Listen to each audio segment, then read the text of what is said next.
62. 나는 선한 목자. 요한복음 10장 11절에서 18절.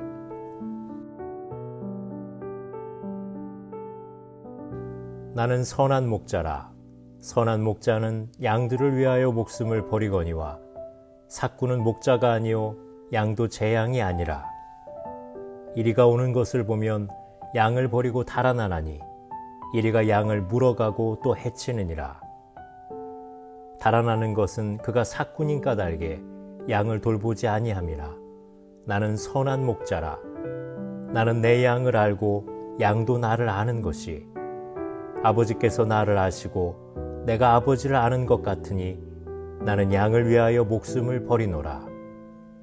또 이 우리에 들지 아니한 다른 양들이 내게 있어 내가 인도하여 할 터이니 그들도 내 음성을 듣고 한 무리가 되어 한 목자에게 있으리라.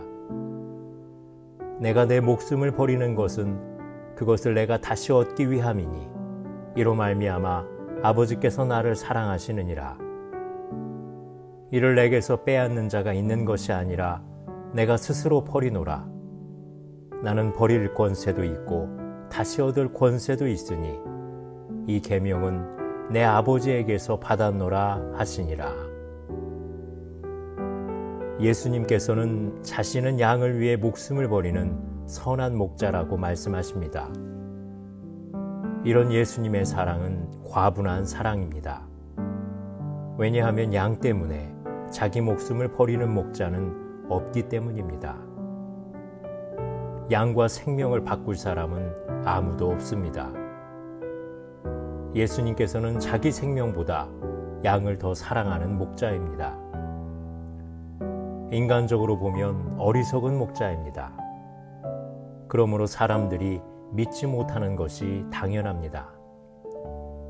그러나 예수님은 이런 있을 수 없는 일을 하셨습니다.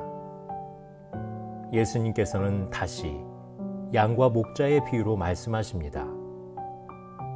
양을 위해 목숨을 버리는 선한 목자는 자기 양을 알고 양도 그를 압니다. 하지만 삭군 목자는 자기 양을 알지 못합니다.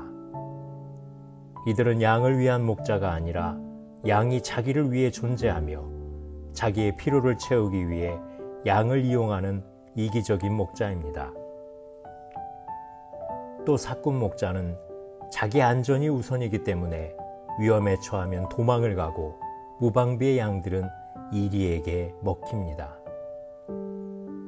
당시 종교 지도자들은 다 이런 삭군 목자였습니다. 양들은 생존 본능이 있기 때문에 음성만 들어도 목자의 음성을 금방 알아차립니다. 우리도 기도할 때 하나님의 음성을 듣습니다. 하나님은 설교 말씀을 들을 때, 성경을 읽을 때, 기도할 때 등 다양한 방법으로 말씀하십니다. 다양하게 말씀하셔도 우리는 어떤 것이 하나님의 말씀인지 들어보면 알 수 있습니다. 우리는 그의 양이기 때문입니다. 예수님과 하나님과의 관계를 예수님과 우리의 관계로 설명하십니다. 우리 밖에 있는 다른 양은 이방인을 위한 예수님의 선교적 사역입니다. 예수님은 유대인뿐 아니라 모든 사람들을 위한 목자이십니다. 본문의 양들을 위하여 목숨을 버린다는 말씀이 4번 나오는데 우리의 구원을 위한 예수님의 십자가를 의미합니다. 17절에 목숨을 버리는 이유는 다시 얻기 위함이라고 말씀하시는데 부활을 의미합니다. 곧 예수님께서 양들을 위해서 십자가를 지셨으며 양들을 위해서 부활하셨습니다. 버릴 권세란 십자가이며 다시 얻을 권세란 부활을 의미합니다. 십자가도 권세이고 부활도 권세입니다. 십자가는 죄를 이기는 권세이고 부활은 사망을 이기는 권세입니다. 예수님께서는 이 모든 것을 자발적으로 선택했습니다. 자발적 희생, 적극적인 헌신, 능동적인 순종을 선택하는 선한 목자의 모습입니다. 십자가와 부활은 양들을 위한 선한 목자 예수님의 과분한 사랑이며 은혜입니다. 기도하겠습니다. 목자 없는 양처럼 방황하던 우리에게 선한 목자가 되어주셔서 자신의 생명을 주신 예수님, 감사드립니다. 예수님의 이름으로 기도드립니다. 아멘.